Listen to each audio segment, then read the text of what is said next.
Millennium Falcon live stream. Welcome aboard the Millennial Falcon. We are parked in the hangar bay today for routine maintenance. Join us for a game of Djark, Sabak, or just to hang out. Make sure to subscribe to the show, and if you want to get an audio-only version of this episode, you can become a Patreon at patreon.com/starlores. Sorry that we have been in hiatus. We found our way into a where did we find our way, TJ? A black hole. We are currently lost in the Cathal Rift near the Maw.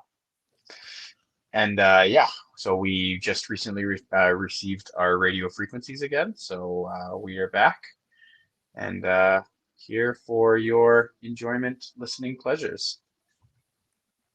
Yeah, and don't forget to find us on all social medias. We are on Facebook, Instagram, and X, formerly known as Twitter. We're also on Discord. And you can reach out to us, email as well, starlorespodcast@gmail.com. And you can reach us out to us from snail mail on at Christian's address. So you can make sure you send all the hate mail that way.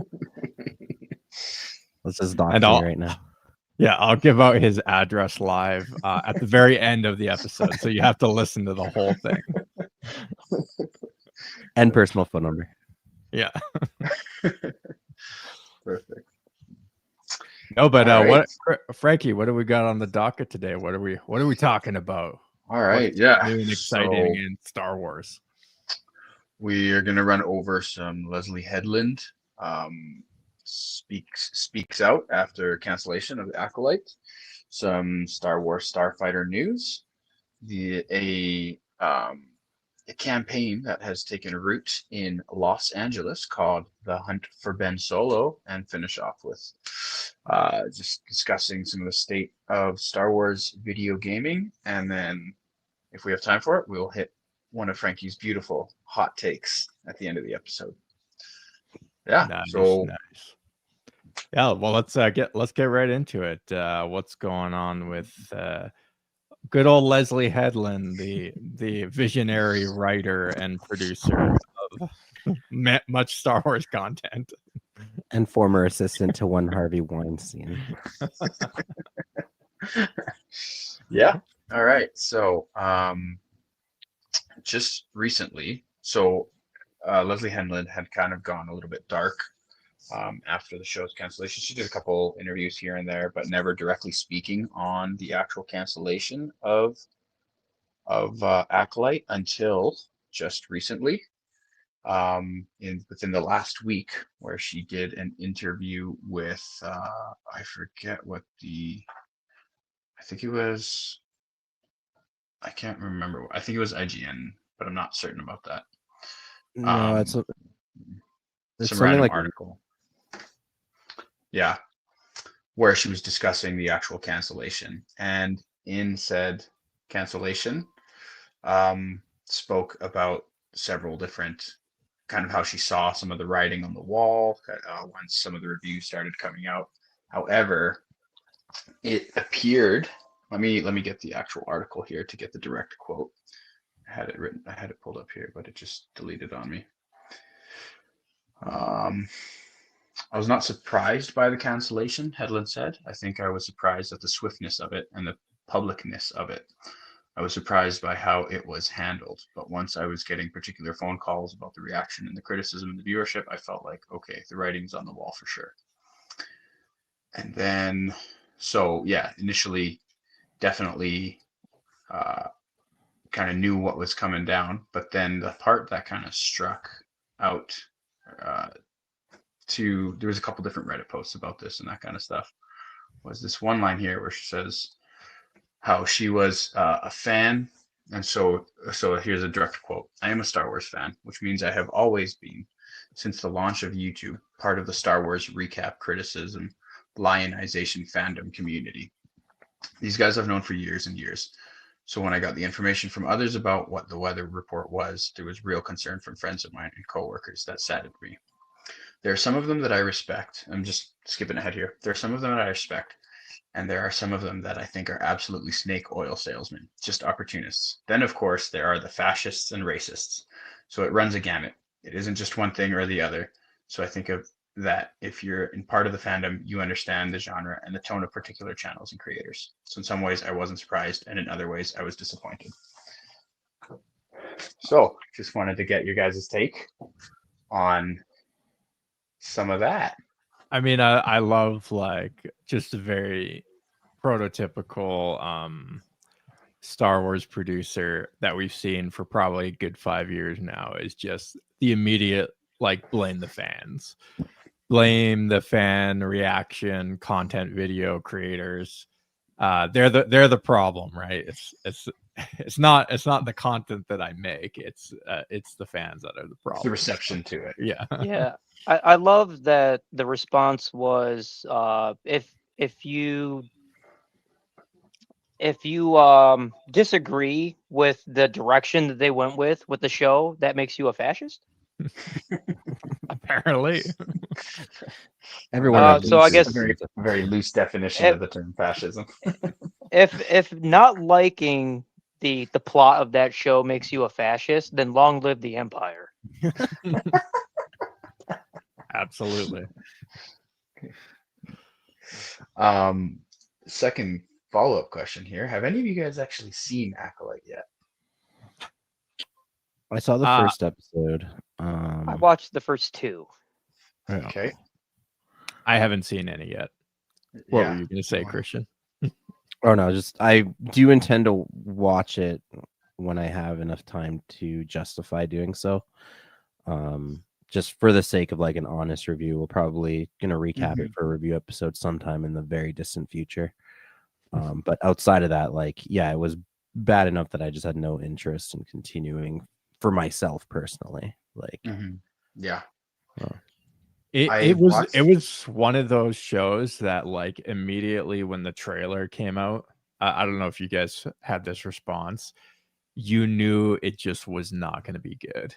It looked like a disjointed mess just from the trailer, and I think that's exactly what happened. Now, I did just admit that I haven't watched the show, but I think that you know enough by now. That's sort of the consensus that is kind of what the show was, and just not great. Yeah, I watched kind of the same tone as kind of everybody. I watched the first episode, but then I did read recaps of each one of the episodes as well, and so I kind of have an idea from there.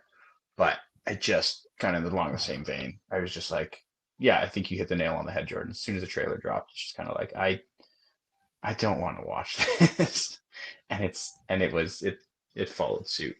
I'm kind of curious. What was was there any like inciting incident that led Headland to want to actually even comment on this publicly? I feel like she's just inviting more ire onto herself than there already was just by even inserting her opinion. Like if I were her, I would just like kind of let it be in the past and move on and never talk about it again. But I think so. In further on in the article, it talks about she's kind of bringing some of the like plot lines that they were putting together for season 2. So I think they maybe wanted to just get it out there. And later on in the article, it talks about how they were going to link the stranger to the first, basically like the cult leader who starts the Knights of Ren, who then sucks Kylo Ren into it. So later on in the article, it kind of discusses some of that stuff. So I kind of wondered why she came about this.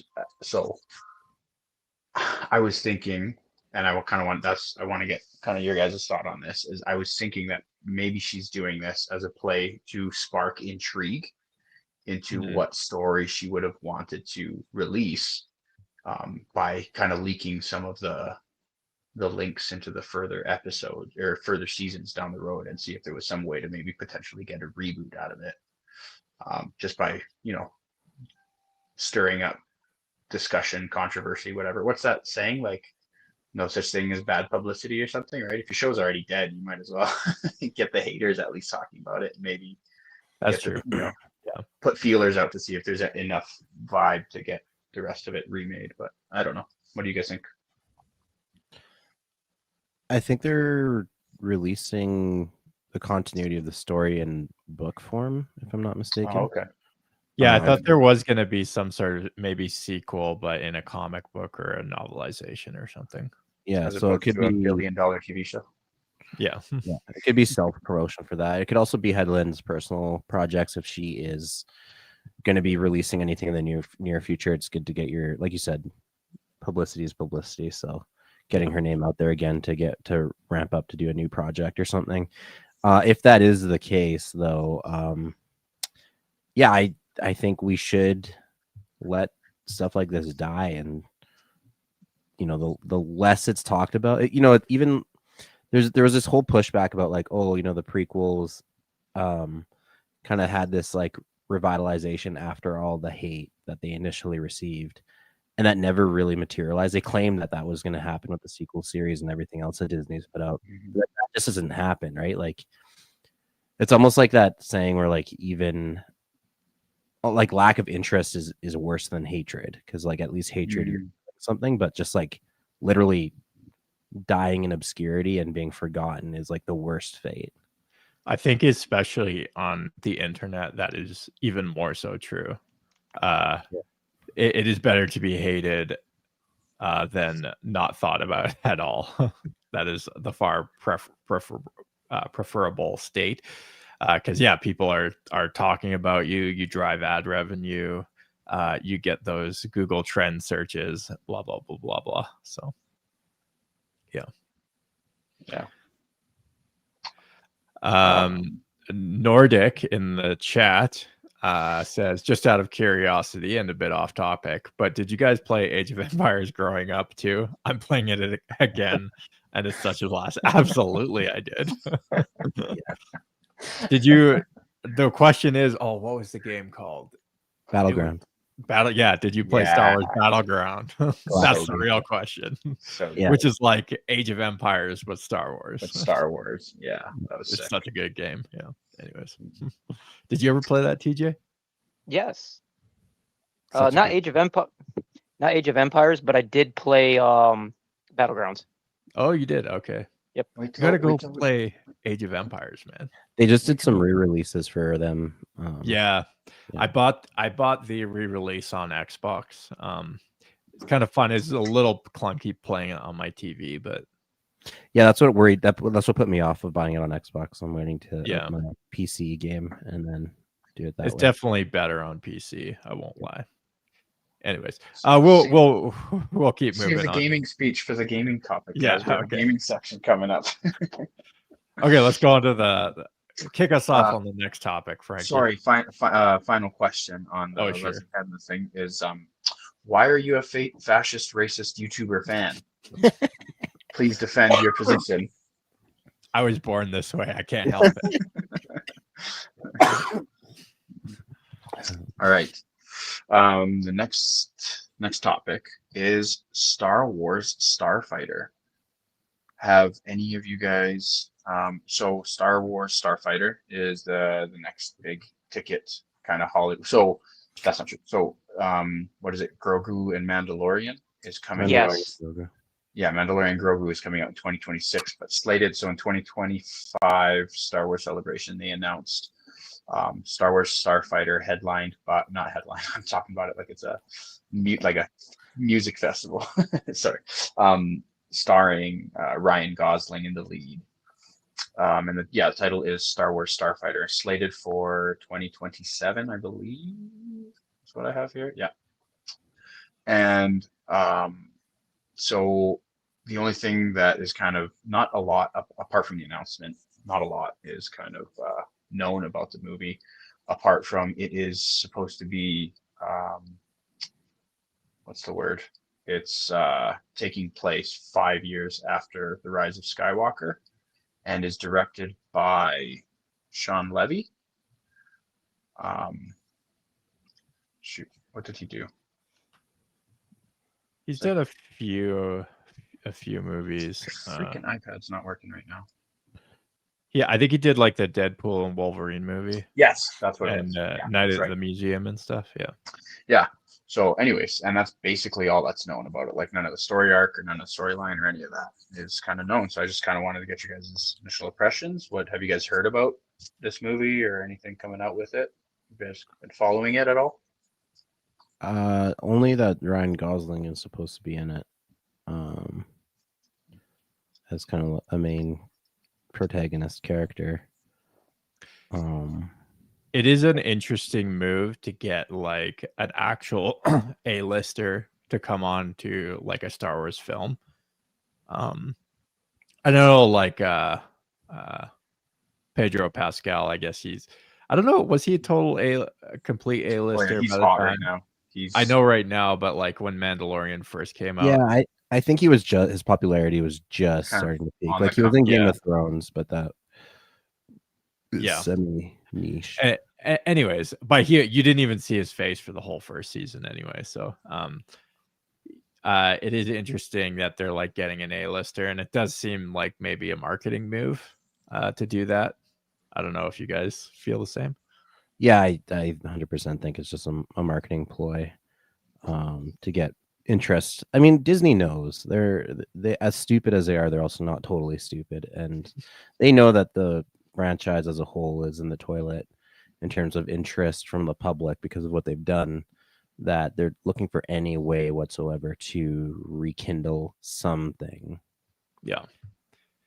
Yeah, it definitely feels like they're plugging in like big celebrities into their projects now to try to recover. This isn't the first time we've seen a big name celebrity in one of the newer Disney releases. Like we've had Andy Serkis was in Mandalorian, Carrie Ann was in Acolyte.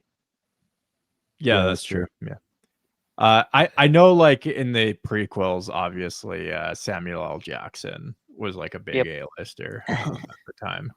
But Liam Neeson. yeah, Yep, Liam Neeson Yep. too.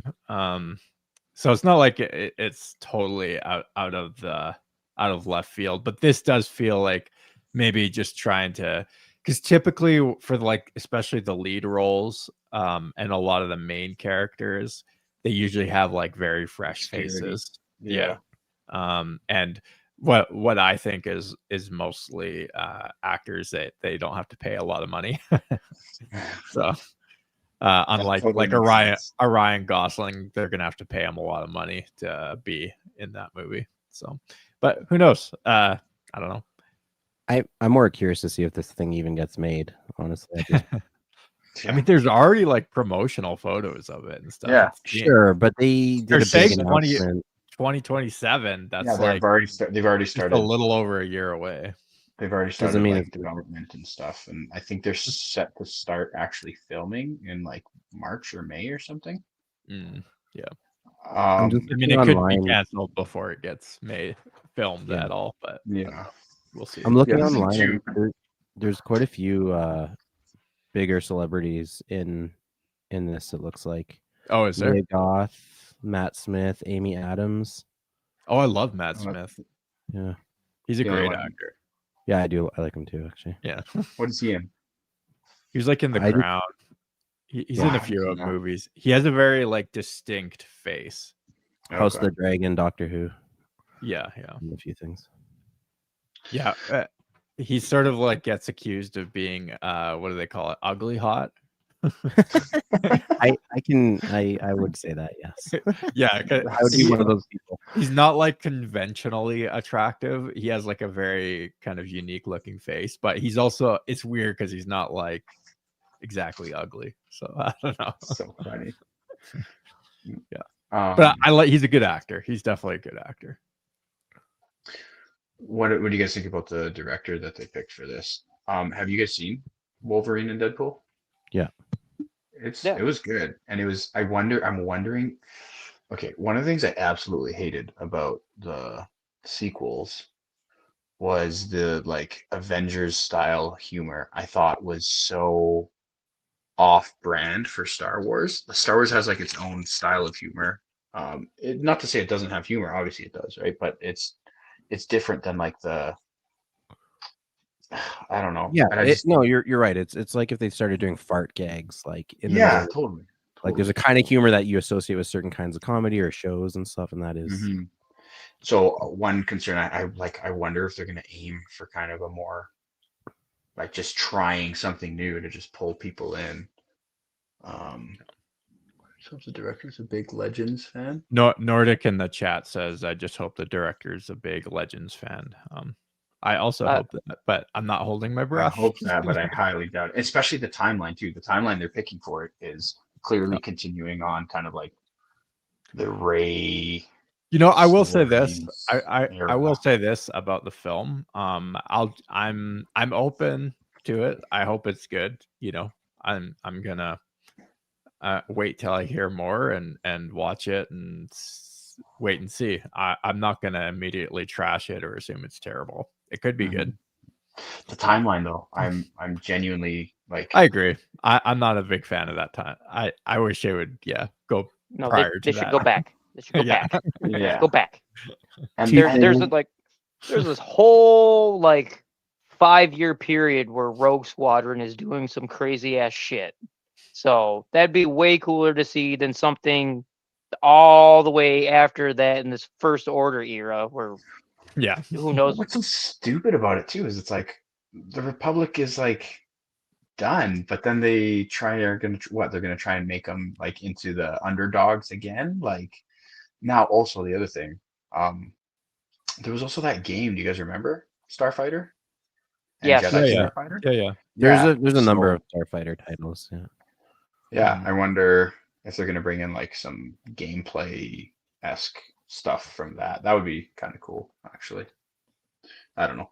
I don't know. To me, it feels like again, like there's not enough about it. We haven't seen it. There's nothing to call, but my concern is just it's just another big ticket Disney Star Wars flop in the making. And At this that point, would it is fair to assume the worst, and hope for the then be best. pleasantly surprised. Like they've the benefit of the doubt at this point. It's true. Yeah. Yeah. Anything else on that? No, I don't think so. Nope. But I do want to point out that Star Wars did have a fart joke. It did. Yes. When? Episode 1, the very beginning of the pod race, that EOP farts and Oh, yeah, Jar Jar yeah, goes, yeah. And how did that "Pee." go over with the fan base though? How I did think the the fans? kids I think the kids loved it, but all the rest of us hated Jar Jar and anything that had a scene with him in it. So I just changed my Hey, hot you know that take. proves the point, man. I love Jar Jar. No, that slapstick humor, people were kind of like, that was the cringiest part of episode 1. That's the part that they hated, right? yeah. So it didn't it's true. feel like it fit. Cool. Okay. All right. Moving on. The next. Okay. So this one is like about a month old already. I wrote this when. Anyways, yeah. So this happened about a month ago. And this is from Hollywood Reporter talking about there was a campaign called The Hunt for Ben Solo. So apparently there was supposed to be slated a Ben Solo spin-off movie, obviously starring Adam Driver as Ben Solo in a, get this, like on brand perfectly for Disney, a resurrected Ben Solo, who does not in fact die at the end of episode 9, I guess. And so they would have brought him back. And strangely enough, though, there was like a somebody flew over top of Disney headquarters or something like that in LA, and wrote or carrying a banner attached to a plane in the sky that said, "Where is Ben Solo?" And then all around LA, they started finding these like kind of like missing wanted posters with Ben Solo on it.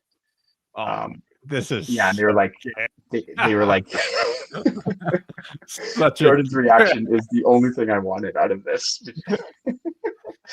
Basically, they're like trying to put out feelers to try and get this movie. I don't know if they were trying to get this made. The other thing is, I'm like, was all of this campaign from like 3 people trying to get this thing resurrected? Because it was kiboshed after the poor performance of Rise of Skywalker.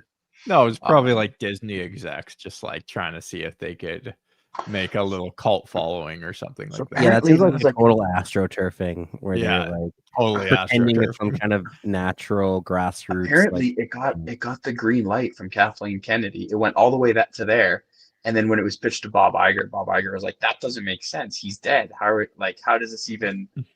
And then they pulled the plug there. Apparently, again, all this stuff is like, to be taken with a grain of salt. But there's like photos of it. If you click on the link that I posted in there, there's like posters of like Kylo Ren taped to lampposts, and it says where is Ben Solo, missing Ben Solo or whatever. And so yeah, all I wanted was Jordan's reaction to that. That was exactly what I was hoping for. Just absolute rage bait. Does anyone want that? No, no one Anyone wants in it. the Literally, world? no one wants it. No Nobody one wants it. I don't want Ben Solo. I want Ben Skywalker. Yes, definitely. The only Ben that I want is Ben Skywalker.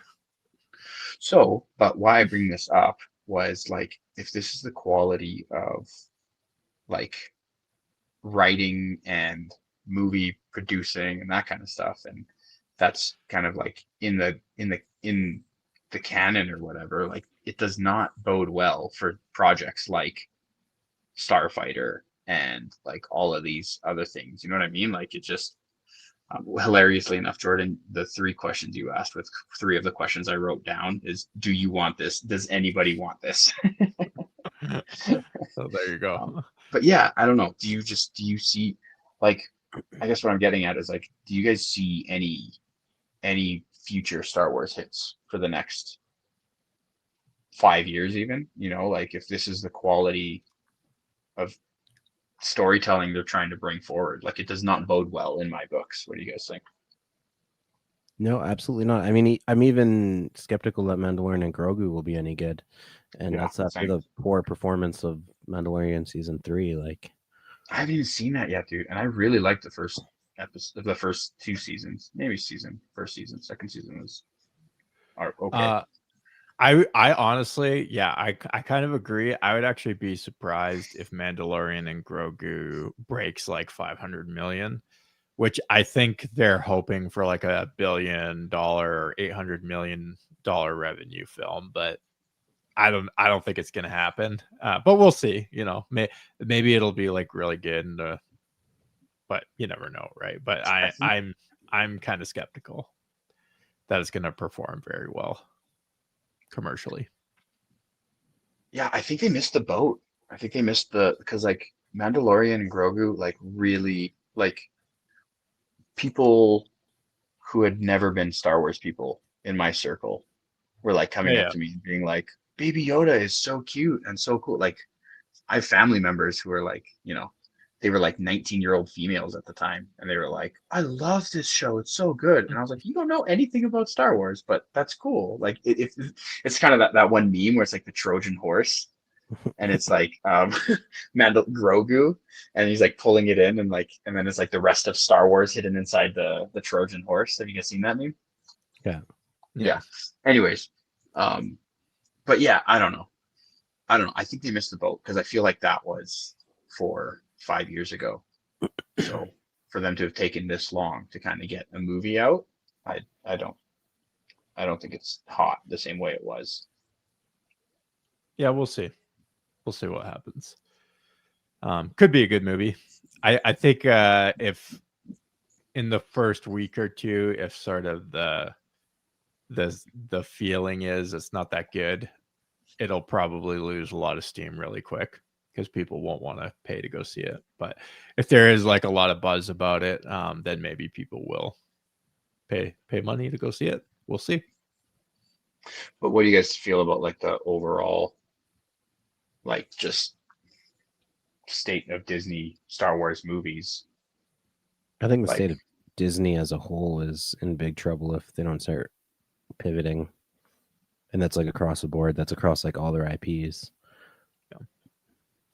I think the guy that's directing the next Star Wars feature film after Mandalorian and Grogu, he did Deadpool and Wolverine, which I think made a lot of money, didn't it? It's like one of their first hits in a long time, a couple of years. Yeah, anyway.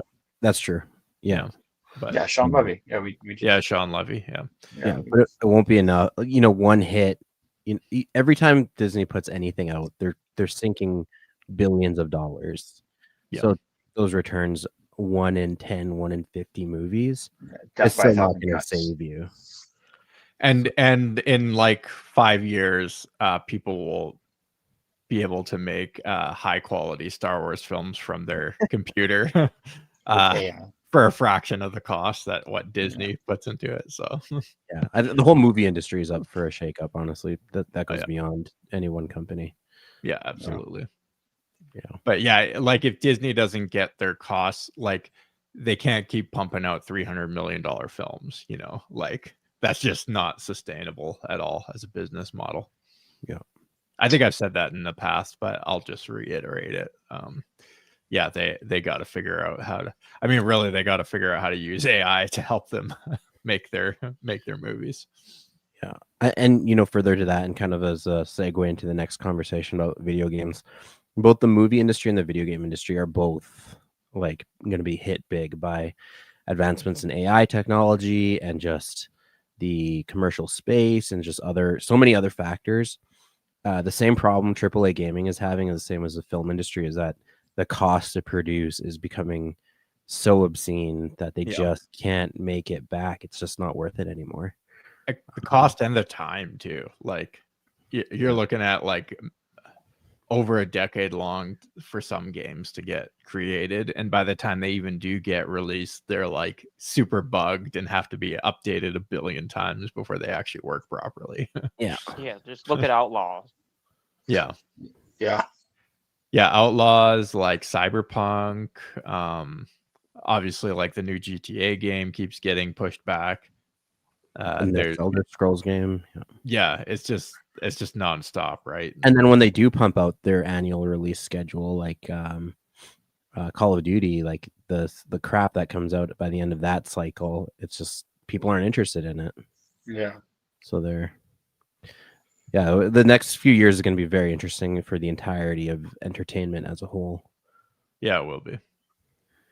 Nordic in the chat says, I feel like AI could cause problems with layoffs for writers. Is that a bad thing though? Hey, if this is the quality we're getting with non-AI writers, then do you want a revived Kylo Ren written by somebody who made $250,000 for that script, or do you want an AI script? Who thinks that the person who's watching this film is a fascist and a racist? Like, I think this is like, honestly, good riddance, especially for the Star Wars writers. Good riddance. I'd rather listen or watch an AI script. It's probably better. I will say, just while we're on the topic of AI, there's a lot of like this black and white approach to it, of like people adamantly opposed to AI and then people who are 100% pro AI.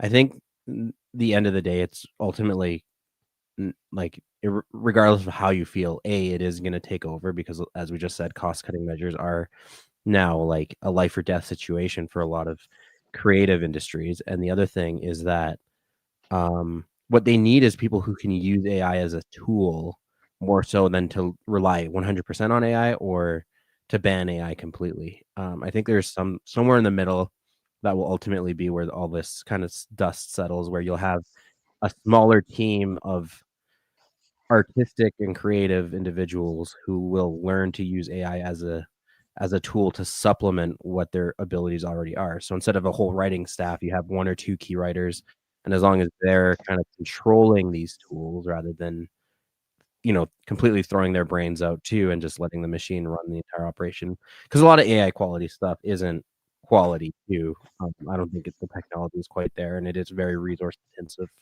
for a lot of other reasons. But yeah, I think somewhere in the middle is where you're ultimately going to have just a smaller group of artists and creatives who can learn to use these tools to increase their output way more efficiently and effectively is where this is realistically just going to end up, regardless of what your personal feelings are. I think that's just kind of the state of reality. I mean, I think the obvious big one, especially for films, that we're talking Star Wars films here, is like frame by frame CGI. That's obviously like a big thing where AI, I think, could help, because that process is I've looked a little into it. It is unbelievably slow and tedious, and you have like one of these big films, these big Marvel films are coming out. Like you have teams of like hundreds of CGI artists working 16-hour days for like months at a time, to try and get this thing out. And it is just incredibly tedious and a long process. So if they want to like not go bankrupt just trying to pay for CGI, then they're almost gonna by necessity have to do that. Yeah, and more to it than that is that even those artists themselves, you think they want to spend all day animating water droplets? Like, I'm sure they themselves are like grateful for some of these tools of being able to expedite some of the more tedious work. Yeah, totally. So, But then one AI master ring is made, and then the other. Oh wait, sorry, wrong franchise. Sorry, that's our other podcast. That's the Lord of the Rings podcast. My bad. Sorry. No. But there's actually a really cool video. There's a channel I like to watch on YouTube called Corridor Crew, and on one of the videos, they kind of break down why CGI has kind of gotten worse over the last couple of years, even though technology, funds, all that stuff has gotten better. And he like breaks it down as like it's literally just a time crunch thing. You've got companies undercutting under other companies to see who could do it cheaper, faster, and it's just like it is unquestionably worse when it comes down to time. They're not given enough time to do these huge shots. So yeah, if they're utilizing AI and some of this stuff to speed up that process, maybe I think what Christian's saying is there's a good chance of that is people who can harness it properly. And then they're kind of overseeing, but then, yeah, man, that shakes up the entire industry.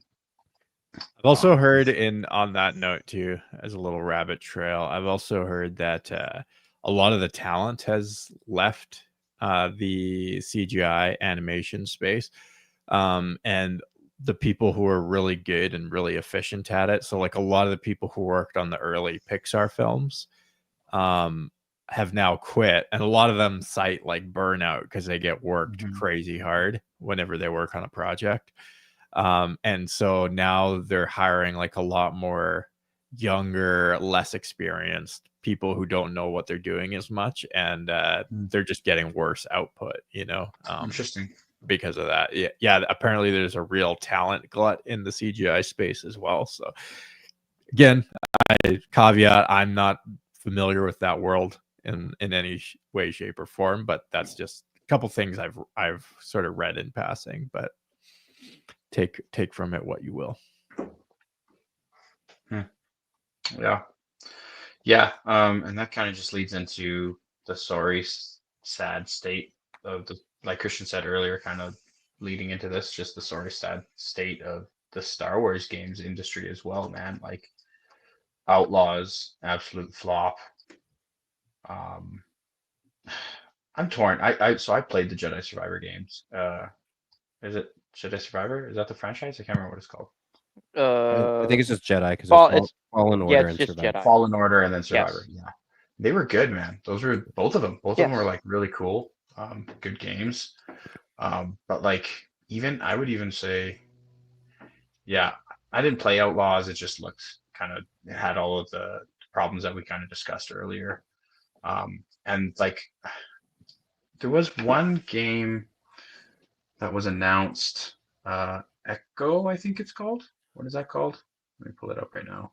Eclipse. Like they haven't even announced anything recently in terms of like games that are kind of gaining traction or doing anything new. Star Wars Eclipse. And that's even that, like is set in another era timeline that have zero interest in High Republic. I don't know, man. Just the whole state of Lucasfilm, Lucas Games, all this stuff is just it's in bad shape. I'll maybe push back a little bit on that. There've always been bad Star Wars games and good Star Wars games. It's always been like a mix. Like not all of them are great. Yeah, that's not necessarily what I'm talking about. Like there hasn't been any Star Wars games. The closest thing to a Star Wars game release has been like a team up with what's it called? What's that one like game from Bungie that kind of replaced Halo that Oh, nobody Destiny. plays? Destiny, yeah. Just recently they released like an expansion for Destiny, and it's Yeah. kind of like a Star Wars It's expansion. like a Star Wars ripoff. They've got like Okay. fake lightsabers. Yeah, but they work. Mm. It's Mm. actually under the umbrella of Lucas Games or Lucas Arts or whatever. Oh, really? Yeah, it was like I didn't an know team that. work with them, but it's like they're not even gonna call it a Star Wars. It's literally like it's its own rip-off thing. They're just using everything that everybody can immediately identify as Star Wars, and it's like they're not even releasing their own games now. They're just gonna like license out their their IP for other games to do stuff with. I don't know. It's like there aren't any games in the even in the I mean, I guess they're working on the third installment of Jedi Fallen Order series, so that might bring something, but I don't know. For Destiny, they are doing some official stuff. Like I think there's a Boba Fett skin that they're releasing. So it's not strictly.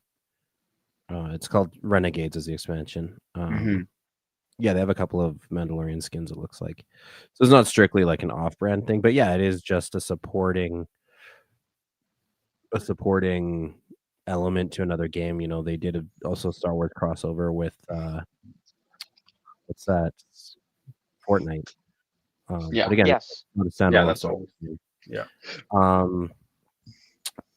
I will say the one game that did get canceled recently in October here was Star Wars Hunters. I am actually currently working on a review of it for the show here. I did play it for a while actually, and I did record footage of it before it went offline. And that wasn't a bad game actually, surprisingly.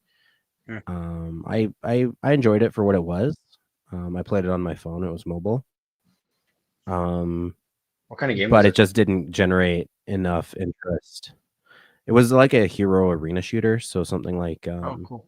Like Team Valorant? Fortress, or Yeah. I haven't played Valorant, but maybe.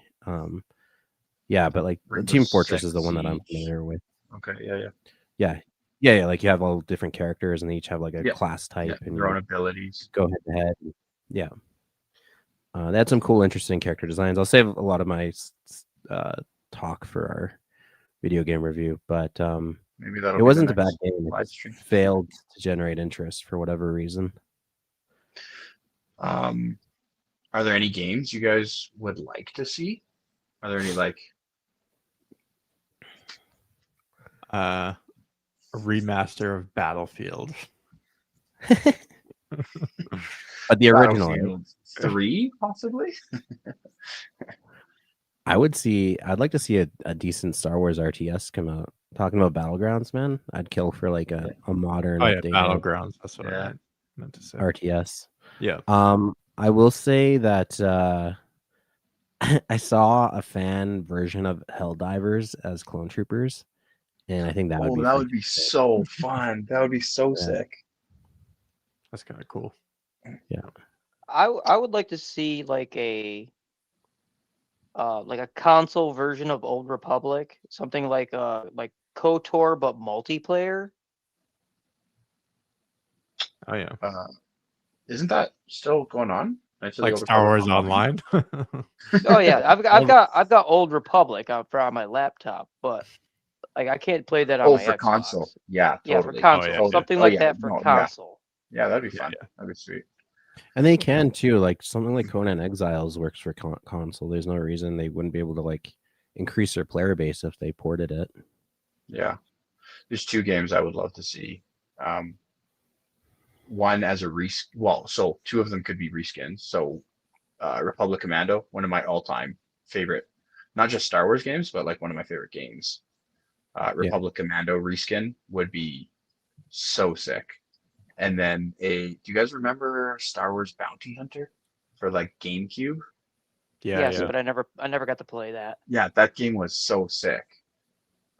So that either as a reskin or like that style of game where you're kind of just a bounty hunter in, Nar Shaddaa or something, that would be so cool. Like just you could take it anywhere. But yeah, I don't know. It's the whole thing is that would be cool. That those are things I would totally pay for. Zach in the chat says, I wonder how the acquisition of EA is affecting the future plans of games. I'm assuming specifically Star Wars games. I mean, across the board, EA was bought by the Saudi investment fund. So who knows what that's going to look like for EA.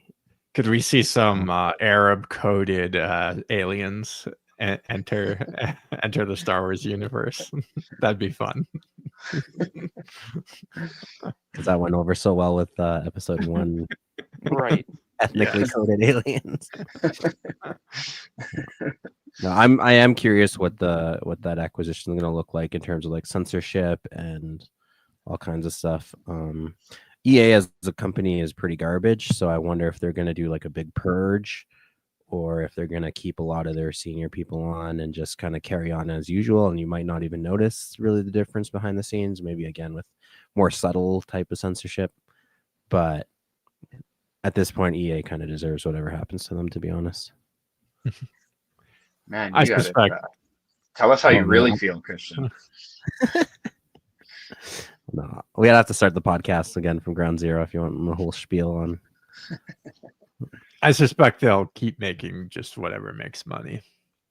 Yeah, ultimately that's the name of the game at the end of the day. But therein lies the problem, though. If they are not making any money, well, that's why they ended up getting sold.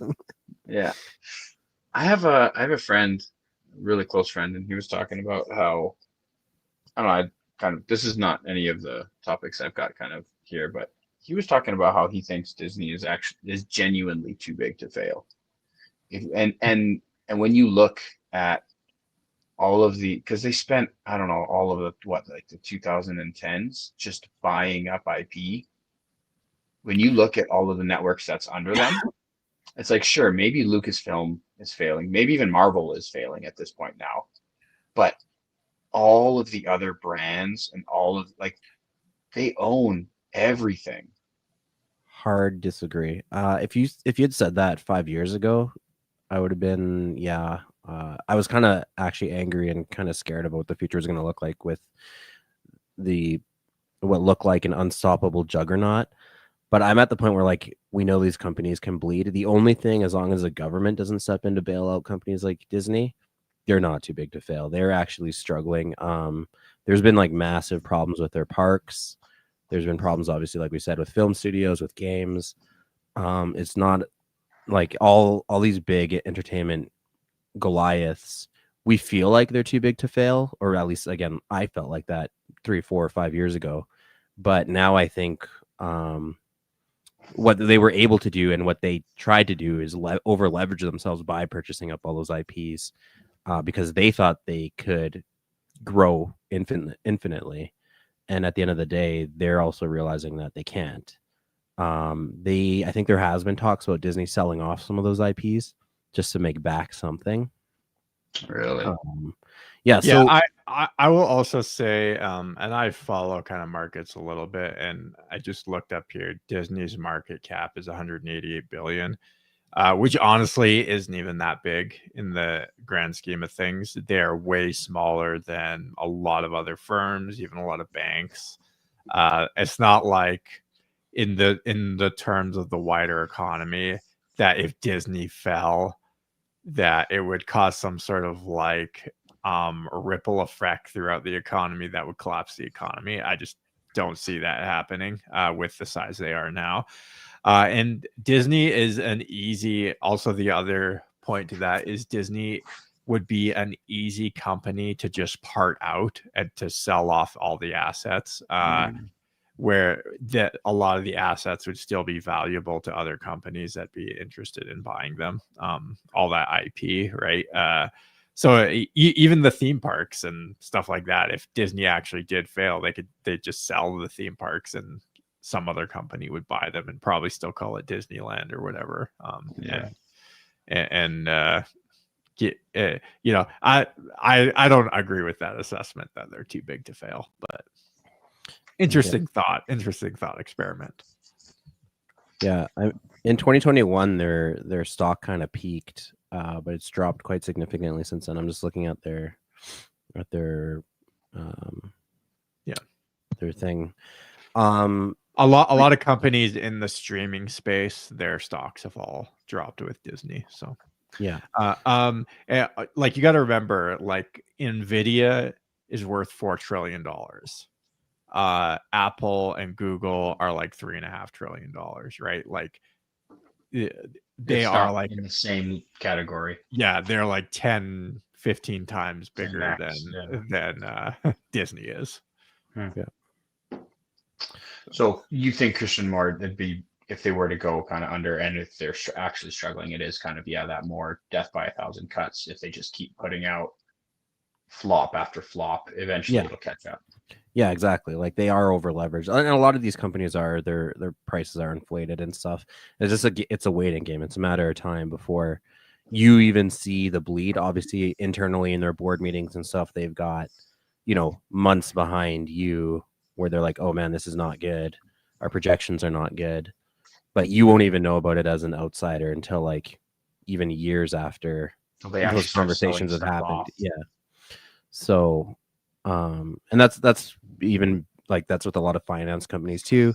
I mean, like the whole housing market was like that in 2008. If you told someone back then, like, oh, real estate could never fall apart, and then boom, right? Like, I think a lot of these companies operate on that. Even the ones Jordan was saying, like Nvidia and stuff. There's a lot of talk about bubbles and overinflation, and I'm not going to get into all the details of that because one, this is not financial advice, and two, I don't want to. They're definitely overvalued. Yeah, probably Disney is overvalued too. But. Certainly, especially at this point. But yeah, my point is, short of any kind of like outside interference, like a big buyout from a foreign company, like you saw with EA, or government intervention, no, I don't think they're too big. The only thing, and I'll just throw this out there, the only thing I could see the government's interest in a company like Disney would be purely for propaganda. I know. I was going to say the same thing. Can you imagine Pixar Pixar Army recruiting? Yeah, exactly. And you got to remember, like Disney exports a lot of American culture around the world, and that is important to like sort of, if we talk like bigger picture politics. Yeah, that is important to like American hegemony around the world. It's not like the biggest thing, but it is like, so if they did it, it would be more for like a geopolitical strategic reason. It wouldn't be because they're like trying to prop up the economy or anything like that. Disney's going to get acquired by Raytheon. Yeah. Amazing. How long until we start seeing recruitment videos with Buzz Lightyear saying he wants you for the Space Rangers? Yeah. Well, hold on. You know what? You know what's not so crazy is they did do World War II propaganda. Disney did World War II propaganda for the There state. You go. No you way, can go back and look up some old shorts with like, I think even Donald Duck plays Hitler in one of their recruitment ads.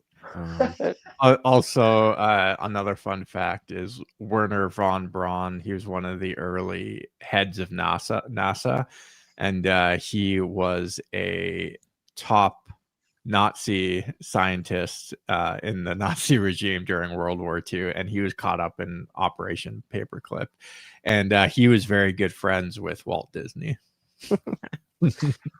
Wow, well, this stream took a hard turn somewhere at well, I'm just saying if Leslie Headland wants who are the to real accuse fascists? anyone of being a fascist, Yeah, it is your company, madam. I will also really quick here. Started off with Jeffrey Epstein Harvey Weinstein assistants, and wrapping it up with Operation Paperclip from World War II. So this is grade A. Real quick, and very interesting enough, and I want to predict it now so that it's on the record. Perfect. So in the early 1940s, Walt Disney Studios was in a financial crisis, which is why they picked up World War II propaganda as a revenue stream. So maybe it's gonna happen. Yeah, Government contracted propaganda. Man, I feel like the whole last 10 minutes of this stream has been Christian and Jordan's hot takes. So I don't even, my hot take is not even anything worth discussing at this point. All good. Yeah. Yeah. Well, I think we can wrap it up there unless anyone has Cool. any final thoughts or anything they want to say. No. Yeah. All right. Thanks, Well, guys. Yeah, don't forget to reach out to us. We are on all the social medias, Instagram, X, Facebook, and we are on Discord. Jump in on the Discord server there. All the links will be in the description. And don't forget, if you want to become a supporter of the show, go ahead and go to patreon.com/starlores. And these live streams are always free on YouTube. But if you want an audio only version in your audio feed, you'll have to be a Patreon member to get that. So other than that, I think that's all I got there. And yeah, we'll see you guys later.